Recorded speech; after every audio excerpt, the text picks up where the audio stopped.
अस्सलाम वालेकुम नाजरीन, आप देख रहे हैं नया पाकिस्तान और मैं हूं शहजाद इकबाल। पाकिस्तान का सबसे बड़ा शहर कराची इस वक्त शदीद बारिशों की लपेट में है। बारिश के इस स्पेल की वजह से शहर में निज़ाम जिंदगी मफलूज हो गया है। ये बड़ी बदकिस्मती की बात है कि कराची में जब भी बारिश होती है सड़कों पर कई कई फुट पानी खड़ा हो जाता है, कई अमवात हो जाती हैं और निज़ाम जिंदगी धर्म बरम नजर आता है। कराची में इस वक्त भी मुख्तलिफ इलाकों में अर्बन फ्लडिंग की सूरत हाल है। कल रात से करंट लगने और छतें गिरने की वजह से मुख्तलिफ हादसात में अब तक 12 अफराद जाँ बहक हो चुके हैं। इसके अलावा मुख्तलिफ इलाकों में बिजली का बड़ा ब्रेकडाउन है जिसकी वजह से अवाम परेशान है। कराची में मानसून की बारिशों की ताज़ा लहर तशवीशनाक सूरत हाल इख्तियार कर चुकी है। परेशानी की बात यह है कि अगर ईद उल अज़हा के मौके पर बारिश इसी तरह जारी रही तो कल कुर्बानी के बाद शहर क्या मंजर पेश करेगा।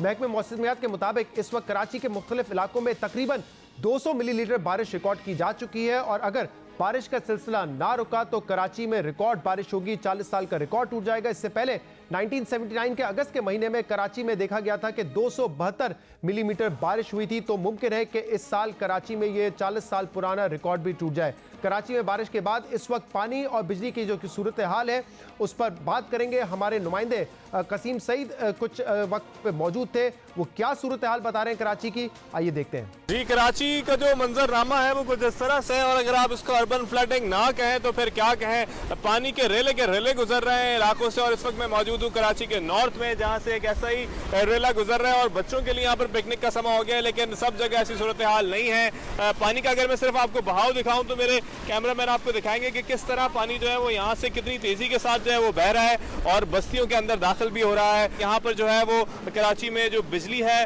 उसकी बुरी सूरत हाल है और जो बिजली है वो कई इलाकों से जो है वो गायब है। किमाड़ी में बताया जा रहा है पिछले 36 घंटे से जो है बिजली वो गायब है। नॉर्थ के एरियाज इसके अलावा सेंट्रल डिस्ट्रिक्ट है वहाँ पर पिछले 14 घंटे से बिजली गायब है। फिर DHA में भी जो है वो बिजली की फराहमी जो है वो मुअत्तल है।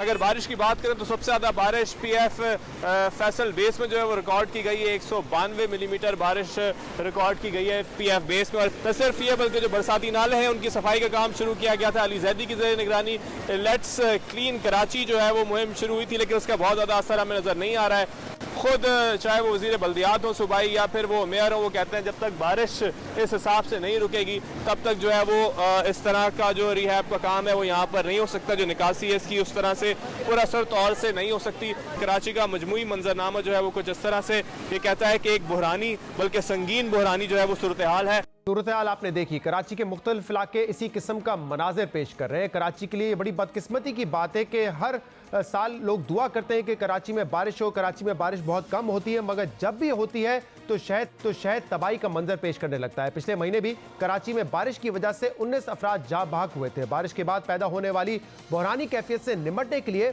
वफाकी वजीर अली जैदी ने चेयरमैन NDMA से अपील की है कि वो कराची को तबाही से बचाने के लिए वसाइल फराम करें। अली जैदी ने अपने ट्वीट में कहा है कि कराची का ये हाल बेतहाशा करप्शन और नाअहली का नतीजा है। मेयर कराची वसीम अख्तर ने भी सिंध हुकूमत से शहर को आफतज़दा करार देने की अपील की है। वफाकी वजीर और मेयर कराची की सूरत हाल से परेशान है मगर सिंध हुकूमत का मौक़िफ़ है कि बारिश के बाद हालात काबू में है। वज़ीर आला सिंध मुराद अली शाह ने कहा है कि कराची में इस किस्म की बारिश दिहाइयों बाद हुई है। इंतज़ामिया भरपूर काम कर रही है और मुतासरा इलाकों से पानी का अखराज भी किया जा रहा है। बड़े ताज्जुब की बात है कि वज़ीर आला सिंध का ये कहना है कि इस वक्त कराची की सूरत हाल काबू में है जबकि आधे से ज्यादा शहर सैलाबी मंजर पेश कर रहा है। बारिश की पेशगोई पिछले चंद हफ्तों से की जा रही थी मगर इसके बावजूद सिंध हुकूमत ने बरवक्त फैसले नहीं किए। शहर में इस वक्त प्रॉपर ड्रेनेज सिस्टम नहीं है, शहर में सफाई सुथराई ना होने के बराबर है, जिसकी वजह से जब भी बारिश होती है तो नकासी आपका मसला सामने आ जाता है। इस शहर की ये भी बड़ी बदकिस्मती है कि जो बारिश कुदरत की तरफ से नेमत है हम इसको ज़हमत बना लेते हैं। बारिश का पानी कुदरती तौर पे साफ पानी हासिल करने का बड़ा जरिया है मगर हम बारिश का साफ पानी भी ज़ाया कर देते हैं। मुख्तलिफ ममालिक में बारिश के पानी को महफूज करने के लिए बारिश का प्रॉपर ड्रेनेज सिस्टम बनाया जाता है, जिसकी एक बड़ी मिसाल मलेशिया है जहां बारिश के पानी से लाखों लोग मुस्तफीद होते हैं मगर यहाँ साफ पानी सीवरेज में मिलकर जाया हो जाता है। और इस पर बात करने के लिए हमारे साथ मौजूद होंगे सिंध के इंफॉर्मेशन मिनिस्टर सईद गनी साहब। हमें ज्वाइन करना था मेयर वसीम अख्तर साहब ने, लेकिन इस वक्त वो भी बारिश में फंसे हुए हैं, फोन पर हमें ज्वाइन करेंगे। और अली जैदी साहब भी हमारे साथ मौजूद होंगे। आप तीनों का बहुत बहुत शुक्रिया ज्वाइन करने के लिए। बहुत बहुत शुक्रिया सईद गनी साहब, आप भी हमारे साथ स्टूडियोज में मौजूद है। आप यहाँ तक पहुँच सके, वसीम अख्तर साहब नहीं पहुँच सके।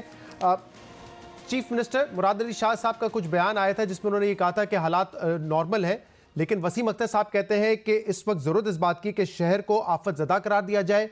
अली जैदी साहब ने अपील की है एनडीएमए से कि वसाइल दिए जाएं वरना कराची का बुरा हाल हो जाएगा। वो कह रहे हैं कि करप्शन और जो नालायकी है उसकी वजह से, नाअहली की वजह से इस वक्त यह हाल है शहर का।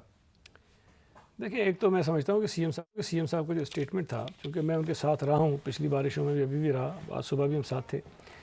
उन्होंने बारिशों से पहले भी ये कहा था कि जब बारिशें बहुत ज़्यादा एक्सपेक्टेड हैं तो तकलीफ़ होगी, पानी यकीनन जो नशीबी आबादियाँ वहाँ ठहरेगा पानी। जब बारिश हो रही हो तो आप पानी निकाल नहीं सकते हैं, निकासी आपका निज़ाम चल नहीं सकता। उन इलाकों में, कराची में ख़ास तौर पे बहुत सारी ऐसी आबादियाँ जो अनप्लैंड हैं, कच्ची आबादियाँ थीं, कई दहाइयों से आबाद हैं, वहाँ पर ड्रेनेज का प्रॉपर सिस्टम नहीं है। तो जब उन इलाकों में पानी जाता है तो बारिश होते हुए आप उसको निकाल नहीं सकते, ड्रेन आउट नहीं कर सकते। जब बारिश रुकती है उसके बाद ड्रेन आउट करने का सिलसिला आप शुरू करते हैं। उनका ये कहना था कि आपको हम नज़र आएंगे, लोग काम करते हुए नज़र आएंगे, हम कोशिश करेंगे कि लोगों की तकलीफ़ों में हम कमी कर सकें किसी तरह से। और मैं समझता हूँ कि पिछली जो बारिशें उसमें भी और इसमें भी हमने कोशिश हत्तुल इम्कान की, लेकिन बहरहाल कल रात से कुछ प्रॉब्लम्स लोगों को आना शुरू हुए कि मेन आर्टरीज भी जो है वो कहीं कहीं जो है वो ब्लॉक हुई, बड़ी शाराएं जो हैं वो ब्लॉक हुई। लेकिन शहजाद, पहले पिछली जो बारिशें हुई थी हमने उसमें आर्टरीज को थ्रू किया, वो चलती रहीं। कल भी रात से पहले, जो रात को एक स्पेल आया ना बड़ा तेज़, कोई रात 1 बजे के बाद जब हम सड़क पे ही थे इत्तेफाक से, उस वक्त ये हुआ। उसके बाद ये सड़कें जो है वो ब्लॉक होना शुरू हुई और उसमें हमें कोशिश की है कि काफ़ी तक, अभी भी शारा फैसल में सारा खोल दिया, लेकिन सिर्फ एक स्टार गेट के पास अभी प्रॉब्लम था, लेकिन वो भी कुछ घंटों में हल हो जाएगा। लेकिन पानी इतना ज़्यादा जब आ जाए तो उसको निकलने के लिए टाइम चाहिए होता है, इसलिए कि पानी को आपने वहाँ से निकाल के कहीं डालना है ना, किसी नाले में जाएगा, किसी जगह जाएगा, तो उस नाले की कैपेसिटी अगर वैसे ही फुल हो तो जब तक वो कैपेसिटी उसकी कम नहीं होगी, जगह बनेगी नहीं, पानी जाएगा नहीं। लेकिन मसला ये कि हमारे यहाँ नाले हर बारिश से पहले हम कहते हैं कि साफ नहीं होते, जिसकी वजह से पानी जा नहीं सकता। मैं एक अर्ज करूँ आपसे, ये जो 200 मिलीमीटर की बारिश हुई है और ये तकरीबन 16-17 घंटे तो कंटिन्यू चली है, बीच में कोई आधे 1 घंटे का कहीं ब्रेक आ गया होगा। इतनी बारिश कहीं पर हो जाए, कोई नाला इतने पानी के लिए आप नहीं बना सकते हैं। आप कभी भी कैलकुलेट नहीं कर सकते हैं कि इतनी बारिश होगी तो इतने बड़े नाले हम बनाएं, इतना जो पानी वो लेकर चले जाइए, हो नहीं सकता है। दुनिया के बड़े बड़े शहरों में, वाशिंगटन को आप देख लें, बरतानिया में देख लें, फ्रांस में देख लें, बड़े बड़े शहरों में जब एक्स्ट्राऑर्डिनरी बारिश हो जाए तो ये तकलीफ आती है लोगों को। मैं ये नहीं कहता कि हमें कोई उतनी आई, हमेशा ज़्यादा ही होगी उससे, इसलिए ज़्यादा ही होगी, बहुत ज़्यादा नहीं। लेकिन देखिए, ऐसा नहीं होता कि जिंदगी महफूज होकर रह जाती है, 12-12 लोगों की बात हो जाती है बारिश की वजह से, नहीं होता किसी भी शहर में। मैं सिर्फ ये कहता हूँ कि हमें थोड़ा सा रियलिस्टिक होना चाहिए। अगर तो 40-50 मिलीमीटर में शहर मफलूज हो जाए ना तो फिर बिल्कुल आप कहेंगे कि नहीं इतनी बारिश नहीं थी। लेकिन अगर 200 मिलीमीटर बारिश होती है ना, सऊदी अरब में गाड़ियाँ तैरती हैं, दुबई में गाड़ियाँ तैरती हैं, बरतानिया में गाड़ियाँ तैरती हैं, वाशिंगटन में गाड़ियाँ तैरती हैं, ये होती हैं चीज़ें। अब मैं सिर्फ ये कह रहा हूँ कि अगर बारिशें बंद हुई ना, पिछले 3-4 घंटे से बारिश बंद है, अल्लाह करे कि 6-7-8 घंटे का बीच में हमें ब्रेक मिल जाए, तो आप देखेंगे कि बड़ी शाराएं पहले थ्रू करना जरूरी होती है, इसलिए कि वहाँ से लोगों ने मूव करना होता है, मशीनरी वहाँ से जानी होती है। साहब कि अगर एक पार्टी की 11 साल हुकूमत रहे तो उनको ड्रेनेज सिस्टम को बेहतर करना चाहिए। हमारे पास वही नाले हैं, वही ड्रेनेज सिस्टम है जिसको कभी हम साफ करते हैं, जिसको कभी साफ नहीं करते। हमने ना इसको एक्सपैंड किया, ना इस ड्रेनेज सिस्टम को बेहतर बनाने की कोशिश की। जैसे कि हम सब जानते हैं कि कुदरती नेमत है ना ये बारिश का पानी, तो हम जाया कर देते हैं। हम तो ढूंढ रहे होते हैं कि कहीं से नाला मिल जाए, कोई सेवरेज मिल जाए जहाँ ये पानी चला जाए, बजाय इसके कि हम इसको सेव करके इसको इस्तेमाल करें। शायद इसमें इन बारिशों में देखिए सबसे जो बदनसीब, जो मैं समझता हूँ कि शायद सबसे तकलीफ दे भी है कि बेगुनाह लोगों की जानें गई वो बिजली के करंट पर लगने से। पहले वाले फेज़ में जब बारिश हुई तब भी, और अभी 2 दिन की जो बारिश हुई उसके अंदर भी।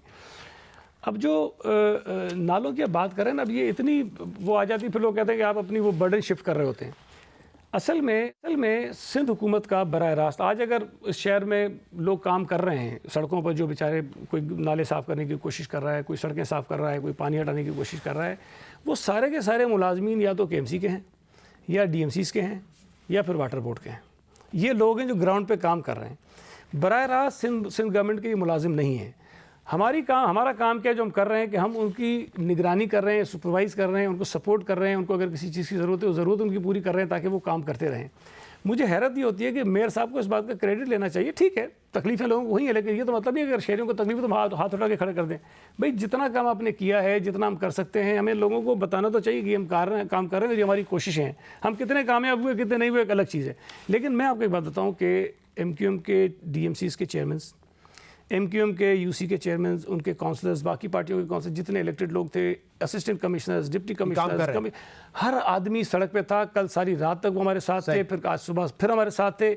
अगर कोई शख्स काम कर रहा है तो कम से कम मेयर साहब को इस तरह आप कह देना कि जी मैं कुछ नहीं कर सकता, ये अपना एक क्रेडिट जो थोड़ा बहुत वो ले सकते हैं वो नहीं ले रहे। बाकी जहाँ तक देखें पानी की बात है, ये मैं शहरियों से गुजारिश करना चाहता हूँ कि तकलीफ़ में है, मैं इस बात को बिल्कुल समझता हूँ कि अगर किसी के घर में पानी चला जाए और 4-4-5 फुट घर में पानी चला जाए तो वो बेचारा रह नहीं सकता उस घर के अंदर। लेकिन ये एक ऐसी मुसीबत है जिसको हम झुठला नहीं सकते, इसको हम इग्नोर नहीं कर सकते, हमें इसका रास्ता निकालना है। तो रास्ता निकालने के लिए जब बारिश रुकती है तो पानी हम ड्रेन आउट करेंगे। वसीम अख्तर साहब, सईद गनी साहब ये कह रहे हैं कि बारिश इंतहाई ज़्यादा थी, जब बारिश रुकेगी इसके बाद ही पानी निकालने का काम शुरू हो सकता है। लेकिन इसके अलावा तमाम लोग जो जिम्मेदार हैं उन्होंने भरपूर मेहनत की है, उन्होंने मुकम्मल तौर पे काम किया। आप समझते हैं कि ये बेस्ट था जो हम कर सकते थे इस बारिश के लिए? से इख्तिलाफ नहीं करूंगा कि बारिश खत्म होगी तो पानी जाहिर है बड़े नालों की तरफ जाएगा और फिर समंदर की तरफ जाएगा, ये तो इससे दो राय हो नहीं सकती। मेरा इशू ये है कि सिस्टम क्यों नहीं ठीक करते हम सिस्टम को कब ठीक करेंगे? बारिशें तो बहुत होती हैं, जब सिस्टम ठीक हो जाएगा हो सकता है इससे ज्यादा बारिश हो तो फिर रोड पे नजर आएगा पानी, मगर हमारा सिस्टम मुझे पता है, सईद गनी साहब को पता है, कोलैप्स हो चुका है पूरा। जरा 1 2 3 करके बता दीजिए सिस्टम को ठीक करने में इससे क्या मुराद है और क्या करना चाहिए? जी मैं बता रहा हूँ। टोटल सीवेज सिस्टम कोलैप्स है शहर का, टोटल गार्बेज का डिस्पोजल टोटल कोलैप्स है, चाहे वो डीएमसी हो चाहे वो सिंध गवर्नमेंट हो, सॉलिड वेस्ट मैनेजमेंट बोर्ड। ये मेरे अपने व्यूज नहीं है, सुप्रीम कोर्ट के रिमार्क्स भी यही हैं कि ये जो बोर्ड बना है इसको डिसॉल्व करें और केएमसी को दें। ये रिमार्क्स हैं सुप्रीम कोर्ट के सॉलिड वेस्ट मैनेजमेंट के लिए। जी solid waste management board total नाकाम है, सीवरेज सिस्टम टोटल नाकाम है, पानी का डिस्ट्रीब्यूशन टोटल नाकाम है।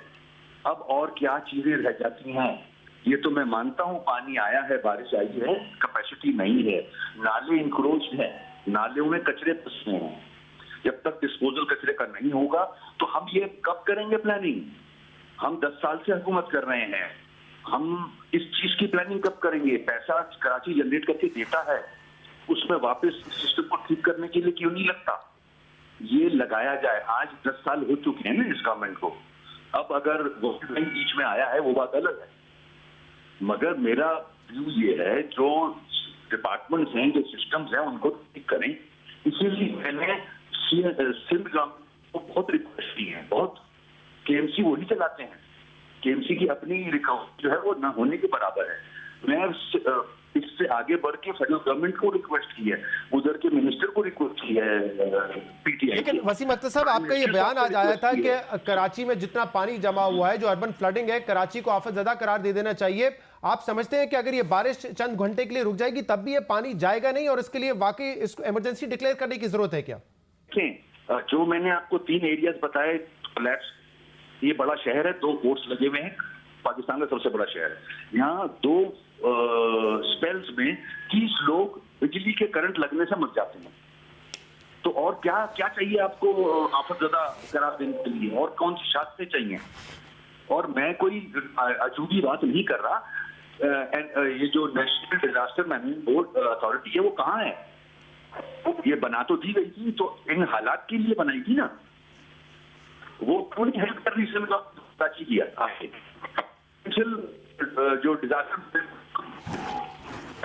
हेलो वसीम अख्तर साहब, आपकी लाइन में थोड़ी सी डिस्टॉर्शन है, हम कोशिश करेंगे इसको ठीक करके दोबारा आपकी तरफ आए। लेकिन वसीम अख्तर साहब इस बात से तो इनकार नहीं कर रहे कि पानी बहुत आया है और पानी जाएगा, तो वो कह रहे हैं सिस्टम फेल हो चुका है। आप इत्तेफाक नहीं करते इस बात से कि सिस्टम फेल हो चुका है, चाहे वो सॉलिड वेस्ट मैनेजमेंट हो जिसमें सुप्रीम कोर्ट के रिमार्क्स हैं, और जो आपका सीवरेज सिस्टम है फेल हो चुका है? वो कह रहे हैं। मेरा ख्याल है कि देखिए, सॉलिड वेस्ट मैनेजमेंट बोर्ड के काम से 100% मुतमईन तो हम भी नहीं है, लेकिन ये कहना कि फ़ेल हो गया ये मुनासिब नहीं है। 4-5 साल पहले जो सूरत हाल थी आज वो नहीं है, उसमें बेहतरी आ रही है। लेकिन जहाँ पर भी दुनिया में सॉलिड वेस्ट मैनेजमेंट बोर्ड का निज़ाम इंट्रोड्यूस होता है वो 6 महीने, साल, 2 साल में नहीं वो इम्प्लीमेंट हो सकता, उसके लिए एक तवील अरसा दरकार होता है। आपको लोगों की हैबिट्स चेंज करनी पड़ती है। हमने तो बेहतरी भी नहीं देखी ना, एक नजर आए कि हाँ मेरा इस साल कराची में कचरा पिछले साल के मुकाबले में कम है, तो हमारी बेहतरी है। हमारी याददाश्त बहुत कमज़ोर है। 4-5 साल पहले कराची की हर बड़ी शाहरा इंक्लूडिंग तारिक रोड और खालिद नूरी रोड, इस तरह की जितनी बड़ी शाहरा हैं, उनकी मेन जो सेंट्रल आइलैंड हैं उसके ऊपर भी कचरों के अंबार हुआ करते थे। ज़्यादा पुरानी बात नहीं, 4-5 साल पुरानी बात है, जब बहुत एक शोर उठा। उसके बाद ये सॉलिड वेस्ट मैनेजमेंट बोर्ड बनाया गया था। इसके नतीजे में कुछ डिस्ट्रिक्ट्स में काम हमारा बेहतर हो गया है, लेकिन कोशिश हम कर रहे हैं कि आइंदा और चीज़ें बेहतर हो जाएं। मैं नहीं कहता हूँ कि आइडियली जिस तरह हमने सोचा था वैसा हो गया, लेकिन 4-5 साल पहले जो सूरत हाल थी वो नहीं है, अब उसमें बेहतरी आई है। दूसरी जो उन्होंने वाटर एंड सीवरेज बोर्ड की बात की, हमने वर्ल्ड बैंक के साथ जो एक मुआहदा किया है उसमें $1.5 अरब हम खर्च करने जा रहे हैं कराची के लिए, और उसमें $1.5 अरब में से 100 अरब रुपए सिर्फ जो हैं वो वाटर एंड सीवरेज के इंफ्रास्ट्रक्चर की इंप्रूवमेंट के ऊपर हैं, उनकी रिहेबिलिटेशन के ऊपर है। 100 अरब रुपए हैं जो हम इस पर लगा रहे हैं। और उसके अलावा जो हमारी सिर्फ सीवरेज के काम के लिए, वाटर एंड पानी और सीवरेज जो इंफ्रास्ट्रक्चर है कराची वाटर सीवरेज बोर्ड का, उसको ठीक करने के लिए। अजीब सी बात यह है सईद गनी साहब कि जब भी पीपल्स पार्टी से कहा जाता है कि ये मसला है तो वो कहते हैं कि हम ये मुआहदा करने जा रहे हैं। ट्रांसपोर्ट का कहूंगा, अभी आप मुझे बता देंगे कौन से 3 मुआहदे जो आप करने जा रहे हैं, लेकिन 10-11 साल, लेकिन मोर देन इनफ। नहीं, इसके अलावा देखें ना, अब आपने मुझसे पूछा इंफ्रास्ट्रक्चर का सवाल किया तो मैंने बताया कि ये हम करने जा रहे हैं, ठीक है। मेरा सवाल आपसे अच्छा, मैं नहीं किया है, मैं तो वो ठीक कह रहे हैं कि सिस्टम फेल हो चुका है, अब आप करने जा रहे हैं, दुरुस्त होगा तो हम तारीफ भी कर देंगे। अब मैं बताऊं आपको कि हमने K4 का मंसूबा शुरू किया, उसमें प्रॉब्लम क्या आ रही है आपको पता है। फेडरल गवर्नमेंट अपना हिस्सा देने को तैयार नहीं है, उसकी कॉस्ट बड़ी है इसलिए। S3 में फेडरल गवर्नमेंट अपना हिस्सा देने को तैयार नहीं है, उसमें कॉस्ट बड़ी इसलिए नहीं है। हमारी कमिटमेंट ये है कि अगर फेडरल गवर्नमेंट नहीं भी देगी तब भी हम इन मंसूबों को पूरा करेंगे, चाहे हमें कोई और अरेंजमेंट्स करने पड़े, हमें किसी सईद साहब तरफ से। ये तगड़ी बात होगी। मैं सईद वसीम अख्तर साहब के पास जाने से पहले मुझे बता दें जो 30 अमवात हुई हैं पिछले बारिश के स्पेल में, इसमें कौन जिम्मेदार है? कोई रिस्पॉन्सिबल नहीं है, लोग मर गए बस खत्म। ना सिंध हुकूमत इस हवाले से करेगी, ना इंतजामिया हरकत में आएगी। तो कोई इलेक्ट्रिक पोल से जाके आज भी हादसा हुआ है डिफेंस के इलाके में, मैंने अभी कहा कोई जिम्मेदार नहीं है इसका। इसमें इस बारिशों में सबसे जो कर्बनाक एक हिस्सा है इसका वो ये अमवात हैं, जो बेगुनाह बेचारे लोग जो है वो चले गए। इसमें बदकिस्मती हमारी ये है कि हम रेगुलेट नहीं करते कि इलेक्ट्रिक को हम एज अ रेगुलेटर कोई कार्रवाई उसके खिलाफ कर नहीं सकते हैं। वो नेपरा कर सकती है, फेडरल गवर्नमेंट चाहे तो कोई चीज़ कर सकती है, हम मुतालबे करते रहेंगे, करें। हम जो कर सकते हैं वो मैंने कल परसों भी कहा, और उसके बाद फिर मुझे फ़ोन भी आए जो अफेक्टेड फैमिलीज़ थी उनकी, उन्होंने रब्ता भी किया, उन्होंने शुक्रिया भी अदा किया कि पहले जो है वो पुलिस शायद FIR नहीं काट रही थी, उनके कहने पे दरख्वास्त नहीं ले रही थी, तो बहरहाल हमने कुछ एफर्ट की। मैं नहीं समझता कि इससे कोई बड़ा काम था, ये हमारी जिम्मेदारी थी जो हमने की, लेकिन उन्होंने मुझे बताया कि जब वो पुलिस हमसे खुद रब्ता किया और वो कर रहे हैं। वो अगर कानूनी कार्रवाई करना चाहें तो सिंध गवर्नमेंट उनकी हर तरह से मदद करने को तैयार है। हम ये समझते हैं कि इस बात का तयन होना चाहिए कि अगर एक शख्स बेगुनाह सड़क पे जाते हुए बिजली के पोल से टकरा जाता है या लग जाता है उसका हाथ, या किसी और वजह से चाहिए, पानी में करंट आ जाता है, कोई तार गिर जाती है, कोई सबब हो जाता है, किसी को कुछ नहीं पता होता, उसकी जान चली जाती है, तो उसमें जिम्मेदार का तयन होना बहुत ज़रूरी है। तो उस पर उसके खिलाफ जो कानूनी के मुताबिक कार्रवाई बनती होगी, जो होगा वो हम उसमें हर तरह से तैयार हैं। सही है। तो वसीम अख्तर साहब, बतौर मेयर आप ये कह रहे हैं कि ये जहाँ जहाँ हमारा सिस्टम फेल हुआ है वो तमाम जिम्मेदारियाँ सिंध हुकूमत की थी। बतौर कराची मेयर आपकी इस वक्त लोकल गवर्नमेंट है, आपकी कोई जिम्मेदारी नहीं थी, आप कुछ नहीं कर सकते सिवाय इसके कि अब जब पानी जमा हो गया है तो DMCs और आपके लोग मिलकर जो है वहां से पानी का इखराज करेंगे, इसके अलावा कोई जिम्मेदारी नहीं बनती। मेरी जिम्मेदारी नालों की है, उसकी मैं भरपूर कोशिश करता हूँ, खुद खड़ा होकर कराता हूँ। जहाँ जो सड़क है जहाँ पानी जमा होता है उसके डिवॉटरिंग के लिए 12 पंप्स हैं KMC के पास, वो मैंने सारे लगाए हुए हैं। इस वक्त सारे फैसल 6 जगह से चौक है। लेकिन ये नालों का काम भी अली जैदी साहब कह रहे हैं कि मुझे करना पड़ रहा है, वो कैंपेन चला रहे हैं, कह रहे हैं 2.25 अरब रुपए चाहिए नाले साफ करने के लिए, तो ये आप करेंगे या फिर अली जैदी साहब करेंगे? वो चीज अलग है, वो हमने उनसे हेल्प मांगी थी फेडरल गवर्नमेंट से, FWO वाले हेल्प कर रहे हैं, वो चीज अलग है नाले साफ करने के लिए। मैं तो आपको सिचुएशन बता रहा हूँ, शारे फैसल 6 जगह से ब्लॉक्ड है इस वक्त। पानी इतना भरा हुआ है कि गाड़ी मुश्किल से क्रॉस होकर जाती है। कारसाज की टर्निंग, उसके बाद PF बेस, उसके बाद मेट्रो, उसके बाद स्टार गेट, उसके बाद एयरपोर्ट की रोड टर्निंग, ये सारी जगह मैं वहीं से आ रहा हूँ, ब्लॉक है टोटल। तो जब आया जाता है तो प्रोविजन छोड़ना चाहिए, प्लानिंग का हिस्सा होना चाहिए। ये फंक्शन KMC का है मगर अब सिंध गवर्नमेंट करती है। नंबर 2, एक चीज और बताता चलूं कि इलेक्ट्रिक इतना आराम से हम लोग सब कह देते हैं कि सबसे, मैं क्रिटिसाइज नहीं कर रहा हूँ सईद गनी भाई को, मैं अपने जज्बात बता रहा हूँ कि जिनके घर के चिराग गए हैं उनसे पूछे, बच्चे गए हैं किसी के, क्या गवर्नमेंट ने कि इलेक्ट्रिक से कभी कोई मीटिंग की? अच्छा, अगर की तो क्या सिंध गवर्नमेंट ने कोई प्लान भी बनाया हुआ है ये प्लान तो आपके पास ये आ गया के इलेक्ट्रिक, कल को के इलेक्ट्रिक वाले बोलते हैं जी हम नहीं कर रहे बिजनेस, प्राइवेट कंपनी हम तो जा रहे हैं यहाँ से। क्या गवर्नमेंट ऑफ सिंध के पास प्लान बी है? कौन चलाएगा के इलेक्ट्रिक? ये प्लानिंग लैक कर रही है, बैड गवर्नेंस है, ये मैं नहीं कह रहा, हाई कोर्ट सुप्रीम कोर्ट कह रहा है ये। तो हमारी ये प्लानिंग ये होती है इतने बड़े शहर के लिए, इसको आपने 6 जगह सर अब मुझे मुख्तसर एक बात रह गई है मेरी। 6 डिस्ट्रिक्ट बना दिए आपने इस शहर के, आपके एक शहर में 3 डेवलपमेंट अथॉरिटी है, multi development authority, Larry development authority, Karachi development authority. क्या चूचू का मुड़ब्बा बना दिया पूरे शहर को भाई, ऐसे नहीं होता है। आपके 3 अथॉरिटीज और अलग हैं, solid waste management board, water board, building control authority, सब अपने अपने चल रहे हैं। कैसे कंट्रोल होगा? 6 कैंटोनमेंट्स हैं, 1 डीएचए है। सही है वसीम साहब, ये मसाइल हल करने की जरूरत है, आपको सिंध गवर्नमेंट को साथ बैठ के ही हल करने हैं, और ये सब बात हम पिछले कई सालों से कर रहे हैं। लेकिन मुझे एक बात का जवाब दे दीजिए, और ये हमारे लोगों के लिए, कराची शहरी वालों के लिए इंपॉर्टेंट है। आप मेयर हैं कराची के, कल कुर्बानियां होंगी, आमतौर पे हम देखते हैं कि सड़क के बीच में आके कुर्बानी हो जाती है, वो बड़ा चैलेंज होता है कि शहर को कैसे साफ किया जाए। अब ये जो बारिश का पानी खड़ा हुआ है, इस सूरतियों को आप क्या कहेंगे, कैसे वो अपना किरदार अदा कर सकते हैं, और हुकूमत क्या करेगी इस हवाले से? मैंने शहरियों के लिए ये रिक्वेस्ट की है कि अगर उनके पास स्लॉटर करने की जगह नहीं होती तो केएमसी के स्लॉटर हाउस हैं न्यू कराची में और लांडी में। हमारे स्लॉटर हाउस पे आके आप अपना कुर्बानी कर सकते हैं। चाय नमाज जो है, जो ग्राउंड्स हैं वो पानी से भरे हुए हैं, जो अपनी नियरेस्ट मस्जिद के अंदर पढ़ सकता वो नमाज पढ़ ले अपने, और तो यहाँ कुछ हो नहीं सकता, मैं कर नहीं सकता। ये जो चीजें कर सकता हूँ वो मैं आपके तवज्जुह से आवाम को बताना चाह रहा हूँ। बहुत बहुत शुक्रिया जी। बड़ा अहम मसला।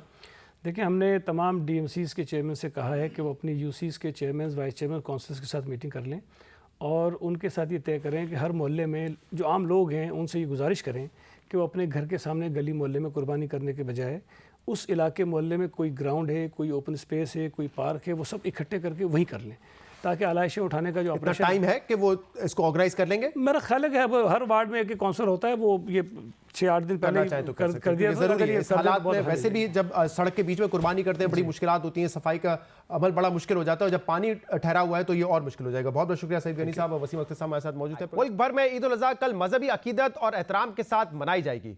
मुल्क में बसने वाले करोड़ों लोग कल बड़ी ईद की खुशियां अपनों के साथ मनाएंगे, मगर इस ईद उल अज़हा पाकिस्तान के बड़े सियासी कायदीन और रहनुमा अपनों से दूर रहेंगे और अपनों के साथ खुशियां मनाने से महरूम रहेंगे, क्योंकि इस वक्त बेशतर सियासी कायदीन या तो जेल में है या नैब की हिरासत में है। यह हालात की सितम ज़रीफी नहीं तो और क्या है कि हमारे नामवर सियासी रहनुमा जो कुछ अरसे पहले तक साहिब इक़्तिदार थे, आज सलाखों के पीछे हैं, कैद में हैं और ईद की खुशियां भी आज़ादी से मनाने से महरूम रहेंगे।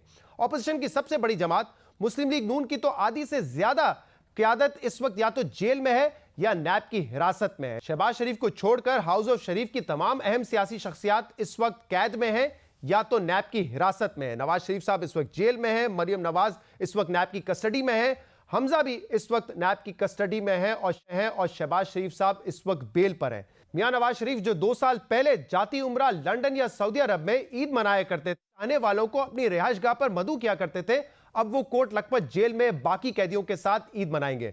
नवाज शरीफ की साहबजादी मरियम नवाज जो पिछले हफ्ते तक नून लीग को लीड किया करती थी और मुल्क के मुख्तलिफ शहरों में जलसे जुलूस निकाला करती थी, वो भी ईद नैब की कस्टडी में मनाएंगी। उन्हें ईद से सिर्फ 4 रोज पहले चौधरी शुगर मिल्स केस में गिरफ्तार किया गया था। हालात किस तरह करवट लेते हैं, इस बात का अंदाजा इससे लगाया जा सकता है कि ये मुसलसल दूसरी ईद उल अज़हा है कि मरियम नवाज अपने वालिद की तरह जेल में ईद गुजारने पर मजबूर है।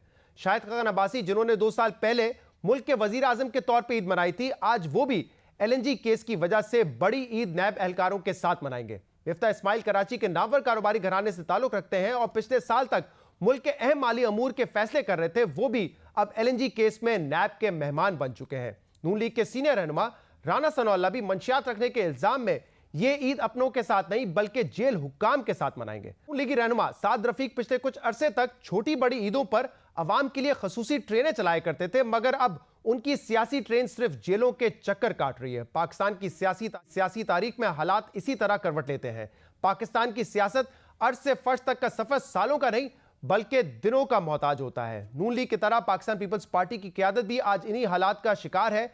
आसिफ अली जरदारी साहब कुछ अरसे पहले तक मुकम्मल आजादी के साथ ईद मनाते थे, मगर अब वो भी कैद में है। उनकी बहन फरियाल तालपुर भी इस वक्त नैब के जेरे हिरासत है। ये वो हालात हैं जिनका आज ऑपोजिशन के बड़े बड़े रहनुमाओं को सामना है, और ये वही हालात हैं जिसका जिक्र वजीर आजम इमरान खान साहब बार बार करते थे। वजीर आजम कई बार कह चुके थे कि जब उन्हें हुकूमत मिलेगी तो वो करप्शन केसेस में बड़े बड़े सियासतदानों को जेल में डाल देंगे। वजीर आजम इमरान खान के बाकी वादे तो ताहाल पूरे नहीं हुए, मगर पकड़ दकड़ के वादे पूरे होते हुए नजर आ रहे हैं, जिसके बाद अब अहम सवाल यह है कि क्या ऑपोजिशन के ये रहनुमा मुस्तकिल तौर पर जेल में ही रहेंगे? क्या ऑपोजिशन के बड़े रहनुमाओं की गिरफ्तारी के बाद वजीर आजम इमरान खान अब फाइनली मईशत समेत दूसरे अहम कामों में अपनी पूरी तवज्जो देंगे? और सवाल यह भी अहम है कि ऑपोजिशन रहनुमाओं की गिरफ्तारी के बाद वजीर आजम दीगर जिम्मेदारियां ज्यादा आसानी से अंजाम दे सकेंगे, या गिरफ्तारियों के बाद जो माहौल पैदा हुआ है उसकी वजह से उनको ज्यादा मुश्किलात पेश आएंगी? इन तमाम इशूज पर बात करने के लिए हमारे साथ मौजूद है सीनियर तज्जियाकार सोहेल वड़ाइच। सोहेल साहब, बहुत बहुत शुक्रिया, आपने हमें वक्त दिया। हमने देखा साहब ने वैसे तो बड़े वादे किए थे, उनमें से बेशतर वादे अब तक पूरे नहीं हुए हैं, लेकिन जो उन्होंने ये कहा था कि हम एहतसाब करेंगे, जो करप्ट सियासतदान है उनको पकड़ेंगे, चाहे लीडरशिप को क्यों ना पकड़ना पड़े, ये वादा ऐसा लगता है कि वो अपने पहले एक साल में पूरा करने में कामयाब हो गए। तो क्या अब इस बात की उम्मीद लगाई जा सकती है कि आने वाले वक्त में इमरान खान साहब अपना मुकम्मल फोकस मईशत पर रखेंगे और दीगर इश्यूज पर रखेंगे? जी, मेरा ख्याल है कि अब उन्हें डिलीवरी की तरफ आना चाहिए। एहतसाब तो हो चुका, और लोग जो हैं वो समझते हैं कि भाई अगर ये इमरान खान साहब दुरुस्त हैं और उनके इल्ज़ामात दुरुस्त हैं तो उन्होंने उनको जेल में बंद कर दिया। लेकिन सवाल ये है कि क्या ये जिसकी वजह से वो कहते थे कि मुल्क तबाही का शिकार है, करप्शन की वजह से, बैड मईशत की वजह से, क्या वो अब ठीक हो गया है?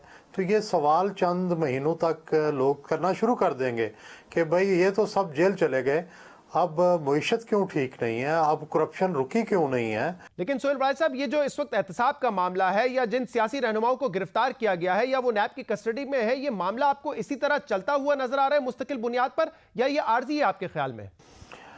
देखें, बज़ाहिर तो ये इमरान खान साहब के एजेंडे में ये बहुत बड़ी तरजीह है, लेकिन ये बाउंस बैक होता है। तारीख का फैसला ये होता है कि ये ज़्यादा देर चल नहीं सकता।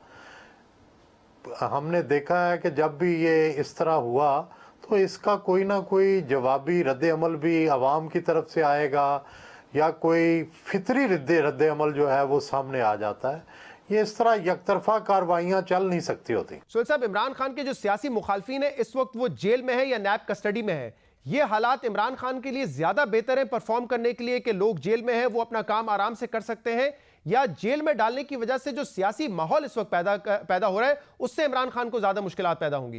नहीं, मेरा ख्याल है कि अगर उनके पास कोई एजेंडा है, उनका कोई डिलीवरी है, तो वो ये बहुत मुनासिब वक्त था कि वो अपने आप को अगला जो आइटम है कि भाई मैं मुल्क को ठीक कर दूंगा, अब उसकी तरफ जाएं।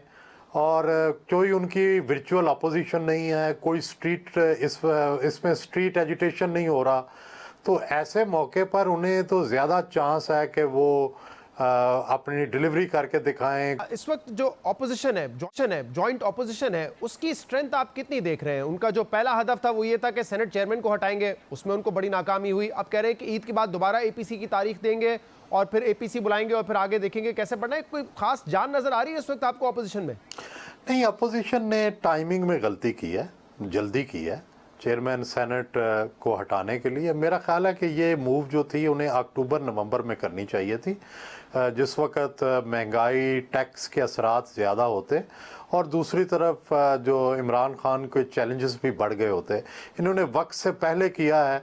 मेरा ख्याल है कि अभी भी स्ट्रीट एजिटेशन का माहौल पैदा होने में अभी कुछ महीने बाकी होंगे।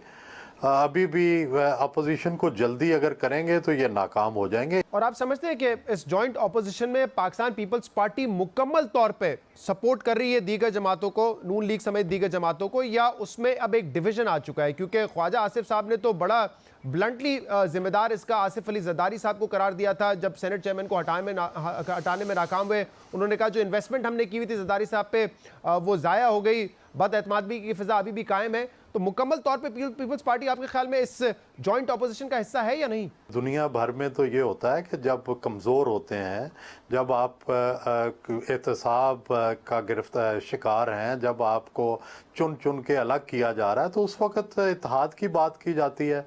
जो अलग से बात करता है, मेरा तो ख्याल है कि ख्वाजा आसिफ साहब ने ये बात करके बड़ा नुकसान किया अपोजिशन का। आपके ख्याल में कोई ऐसा अमल दखल था नहीं आसिफ अली जरदारी साहब का इस सेनेट चेयरमैन वाले मामले पर? मेरा ख्याल है कि सारे ही कमज़ोर हैं। ना नवाज शरीफ का बस चल रहा है, ना आसिफ जरदारी का बस चल रहा है, ना मरियम का। ये तो वाज़ेह है कि वो इस वक्त वीकर पोजीशन पर है। वो किस तरह से वीकर पोजीशन में, वो तो सारे चाहते थे कि वो स्ट्रॉन्गर पोजीशन में आ जाएं, वो जीत जाएं। नहीं जीत सके क्योंकि गवर्नमेंट इस वक्त ताकतवर है, उसके साथ सारे लोग खड़े हैं। तो ऐसे में अगर चेयरमैन सेनेट हट जाता तो हुकूमत की बुनियाद जो थी वो कमज़ोर पड़ जानी थी। ख्वाजा आसिफ साहब ने इस हकीकत को फरामोश कर दिया। बहुत बहुत शुक्रिया, बहुत बहुत शुक्रिया। सुहेल बड़ाई साहब हमारे साथ मौजूद। मुल्क का मजमूई कर्जा बढ़ता जा रहा है। वफाकी हुकूमत जो कर्जा लेती है वो भी तेजी से बढ़ता जा रहा है। पिछले 12 माह में वफाकी हुकूमत का कर्जा जो कि 24,200 अरब रुपए था, 12 माह में बढ़कर तकरीबन 32,000 अरब तक पहुंच चुका है। यानी कि पिछले 12 माह में जो वफाकी हुकूमत ने कर्जा लिया है उसमें 7,500 अरब रुपए का इजाफा हुआ है। कर्जे में इजाफा हुआ है, कर्जा लिया नहीं है, इसको फर्क करना पड़ेगा। कर्जा लेने का मतलब तो ये होता है कि वफाकी हुकूमत ने 7,500 अरब रुपए कर्जा लिया है, ये कर्जे में इजाफा हुआ है। क्योंकि आपको पता है कि इस माली साल में जो डेप्रिसिएशन थी रुपए की वो तकरीबन 35% हुई थी, इसलिए जो बैरूनी मुल्क कर्जा होता है उसमें जो इजाफा देखा गया है उसमें एक डीवैल्यूएशन का इम्पैक्ट भी है। तो 7,500 अरब रुपए नया कर्जा नहीं है, लेकिन कर्जे में इजाफा हुआ है। और 7,500 अरब रुपए कर्जे में इजाफे का मतलब यह है कि नून लीग ने जो कर्जा अपने 5 साल में लिया था तकरीबन उसका 65% कर्जा बढ़ चुका है 1 साल में, क्योंकि उसमें डिवैल्यूएशन का इम्पैक्ट है, उसमें जो अब सूद की अदायगी है डिस्काउंट रेट की वजह से उसमें इजाफा हुआ है, तो इसका इम्पैक्ट देखा जा रहा है। यानी कि जो 65% कर्जा नून लीग के दौर में बढ़ा था उसका 65% तहरीक इंसाफ के 1 साल में बढ़ चुका है। इमरान खान बात पे बहुत तनकीद कर रहे थे कि पीपल्स पार्टी जब हुकूमत में थी, जब हुकूमत में आई थी उन्होंने कर्जा 6,000 से बढ़ाकर 15,000 अरब कर दिया। फिर जब PMLN की हुकूमत आई उन्होंने कर्जा 15,000 अरब से बढ़ाकर 30,000 अरब कर दिया। लेकिन अब ये देखा जा रहा है कि कर्जा तेजी से बढ़ रहा है, जिसमें एक बड़ा इंपैक्ट डिवैल्यूएशन का भी है। लेकिन क्या कहते थे इमरान खान साहब, सुनिए। 6,000 अरब से इस मुल्क का कर्जा गया 30,000 अरब रुपए पे। मुझे ये बता दें, आज कोई मुझे समझा दे कि 60 साल में एक मुल्क का कर्जा हो 6,000 अरब और ये दोनों 10 साल में उसको पहुंचा दे 30,000 अरब पे, किस सतह पे मुल्क लूटा गया? मुल्क कैसे ठीक होगा जब आप 6,000 से 30,000 अरब रुपए का कर्जा पहुंचा दें उस मुल्क को और कहें जी हम बड़ा अच्छा काम करके गए हैं। अब ये कर्जा जिसको वो कह रहे हैं कि 30,000 तक पहुंच चुका था, वो 30,000 नहीं, वो तकरीबन लगभग 25,000 है। अगर 30,000 का फिगर आप लाइबिलिटीज ऐड कर लेंगे तो पहुंचेगा, लेकिन जो कर्जे का फिगर था जो नून लीग के दौरे इख्तिताम पर था वो तकरीबन 25,000 अरब था और अब वो कर्जा तकरीबन 32,000 अरब हो चुका है। लेकिन जो डिवैल्यूएशन का इम्पैक्ट की हम बात कर रहे हैं कि इस 12 माह में देखा गया था, वो नून लीग के दौर में भी देखा गया था। तकरीबन 5 साल के अंदर जो रुपया डेप्रिशिएट हुआ है नून लीग के दौर में वो 20% हुआ है, तो उसका भी इम्पैक्ट इस कर्जे के हजम में देखा गया है। लेकिन अब चैलेंजिंग टास्क ये है कि कर्जा जो कि बढ़ता जा रहा है उस पर काबू कैसे पाया जाएगा। क्या तहरीक इंसाफ अपना ये वादा पूरा करेगी कि यह आखिरी IMF प्लान होगा और जब 5 साल का अख्ताम होगा तो कर्जा जिस लेवल पे उन्होंने लिया था उससे कम पर वो छोड़ेंगे? क्या ये मुमकिन होगा? इस पर बात करने के लिए हमारे साथ मौजूद है वफाकी वजीर हम्माद अजहर साहब। हम्माद साहब, बहुत बहुत शुक्रिया वक्त देने के लिए। कैसे इस बात को जस्टिफाई कर सकते हैं आप, क्योंकि आप तनकीद करते रहे कि बहुत कर्जा लिया नून लीग की हुकूमत में, उनके दौर में कर्जा बेहद बड़ा है, लेकिन आपके पहले साल में तकरीबन 7,500 अरब रुपए कर्जा बढ़ चुका है। ये वो कर्जा नहीं है जो आपने लिया है, लेकिन बड़ा है, इस पर डिवैल्यूएशन का इंपैक्ट भी है। कैसे जस्टिफाई करेंगे इसको? बहुत शुक्रिया शहजाद साहब, बिल्कुल जस्टिफाई कर सकते हैं और मैं कोशिश करूंगा कि मैं आसान अल्फाज में बात करूं ताकि आपके जो व्यूअर्स हैं सब लोगों को समझ आ सके। इसमें आपने बिल्कुल ठीक कहा, तकरीबन 3,000 अरब के करीब तो वो रकम है कि जो करेंसी डिप्रिसिएशन की वजह से जो पुराना कर्जा था जो माजी की हुकूमतों ने लिया हुआ था उसकी रुपए में जो है वो मिकदार बढ़ गई। ये जिस तरह मुस्लिम लीग नून कहती थी कि एक नोशनल फिगर होती है, क्योंकि ये कर्जा जो है ये आपने एक्सटर्नल डेट डॉलर्स में ही कमा के डॉलर्स में ही वापस करनी होती है। दूसरी तरफ 1,257 अरब रुपए वो हैं जो हमारे कैश बैलेंसेस में इजाफा हुआ है पिछले साल के अंदर, ये खुद हमने अपनी डेट को कन्वर्ट किया है कि हुकूमत के कैश बैलेंसेस के अंदर 1257 अरब रुपए इजाफा हो, क्योंकि IMF प्रोग्राम में जाते वक्त हमने ये फैसला किया है कि हम स्टेट बैंक ऑफ पाकिस्तान से मजीद बोरोइंग नहीं करेंगे। तीसरी चीज ये कि जो एक्सटर्नल डेट का इंक्रीज है वो पिछले 3 सालों में सबसे कम हुआ है। इसी तरह कमर्शियल बैंक से जो बोरोइंग है वो भी गुज़िश्ता साल से पहले कम की, स्टेट बैंक से जो बोरोइंग की गई वो भी गुज़िश्ता साल से पहले कम की गई थी। मैं यहाँ पे ये भी आपको बताता चलूँ, तो कर्जे ले रहे हैं, आपने बिल्कुल ठीक फरमाया कि एक तो करेंसी डिप्रिसिएशन का एलिमेंट था, दूसरा डिस्काउंट रेट बढ़ाने का एलिमेंट था।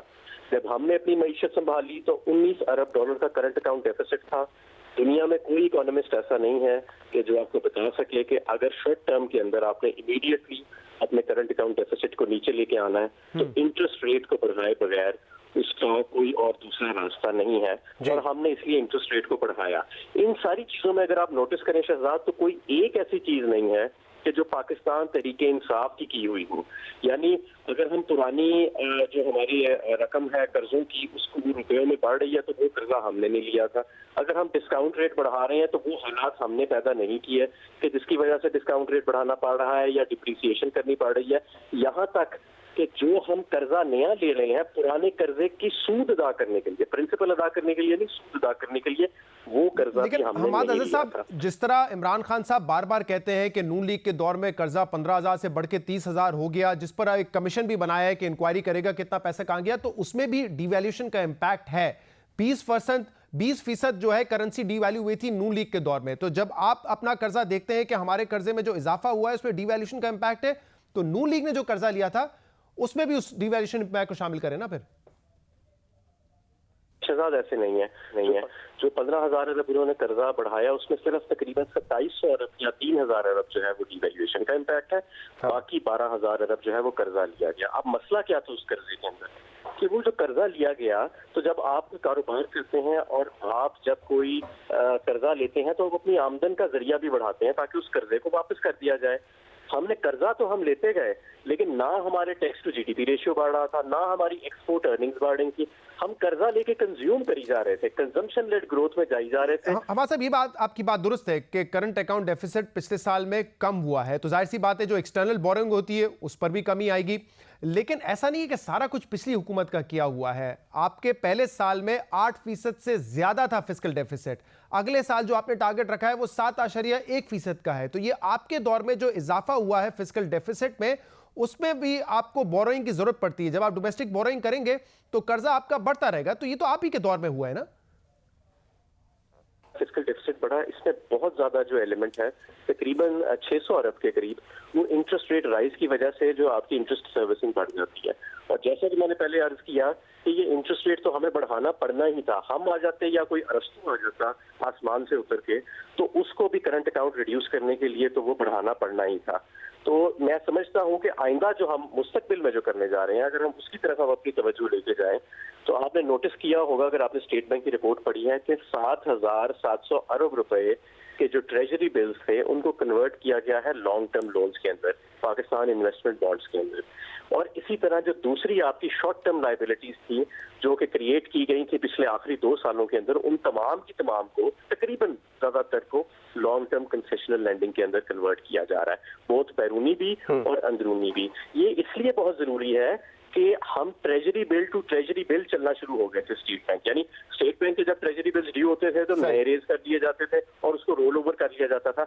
अब हमने वो सब हुकूमत ने अपने जिम्मे ले लिए हैं, यानी अब हम वो पे ऑफ करने जा रहे हैं। वो जो ट्रेजरी बिल्स का 10,000 अरब रुपए से ज्यादा का जो एक मजमूई वो बन चुका था पूरी कौम के ऊपर, उसको हमने प्लान किया है कि हम उसको रिड्यूस करेंगे। लेकिन हमारे साहब, जब आप अपने शॉर्ट टर्म लोन्स या टी-बिल्स को लॉन्ग टर्म लोन्स में कन्वर्ट करते हैं तब भी वो मजमूई कर्जे के जो नंबर है उसमें नजर आएगा। अब अहम सवाल ये है कि क्या आप लोगों ने जो वादा किया था कि ये आखिरी IMF का प्रोग्राम है, इसके बाद IMF प्रोग्राम में पाकिस्तान को जाने की जरूरत नहीं पड़ेगी, क्या ये वादा पूरा कर सकेंगे? क्या ये आप कह सकते हैं कि अगर आपको जब हुकूमत मिली उस वक्त कर्जा 25,000 अरब था, जब आप छोड़ के जाएंगे तो वो 25,000 से कम होगा, ऐसा नहीं होगा कि 30-35,000 अरब तक पहुंच चुका होगा वो?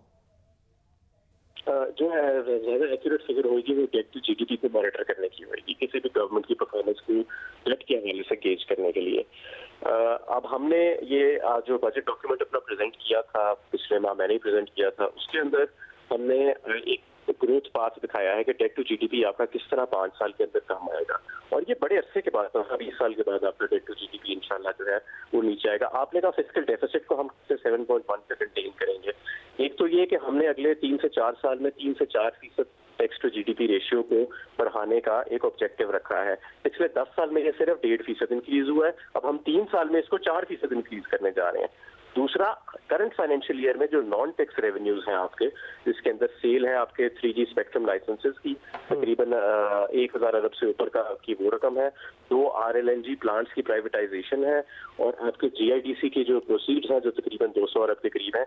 ये सारी चीजें मिला के इंशाल्लाह ताला हम कोशिश करेंगे कि फिस्कल डेफिसिट को बहुत शुक्रिया। हम मौजूद है, मेरे ख्याल से ये सबसे अहम फिगर है। अगर वो कह रहे हैं कि टैक्स टू जीडीपी हमने बढ़ाना है 4% से, अगर ये बढ़ता है तो ही ये मसाइल खत्म होंगे, हमारा फिस्कल डेफिसिट कम होगा, और इसके अलावा जो कर्जा हमें रीपे करना है, अगर उसकी पोजीशन, उसकी सिचुएशन आपको बेहतर करनी है तो आपको रेवेन्यू हासिल करना पड़ेगा, चाहे वो टैक्स से हो या नॉन टैक्स सोर्सेज से हो। आज के प्रोग्राम में इतना ही। इसका फीडबैक आप हमें दे सकते हैं हमारे सोशल मीडिया पर। शो से इजाजत दीजिए, अल्लाह हाफिज। मुझे तो आप जानते ही होंगे, मेरा नाम है मिस्टर जीम। अरे अभी तक आपने मेरा चैनल सब्सक्राइब नहीं किया? अरे भाई फौरन सब्सक्राइब बटन पे क्लिक करके मेरा चैनल सब्सक्राइब करें, और हाँ, बेल आइकन पर लाजमी क्लिक करें ताकि आपको मेरी आने वाली तमाम वीडियोस की अपडेट मिलती रहे।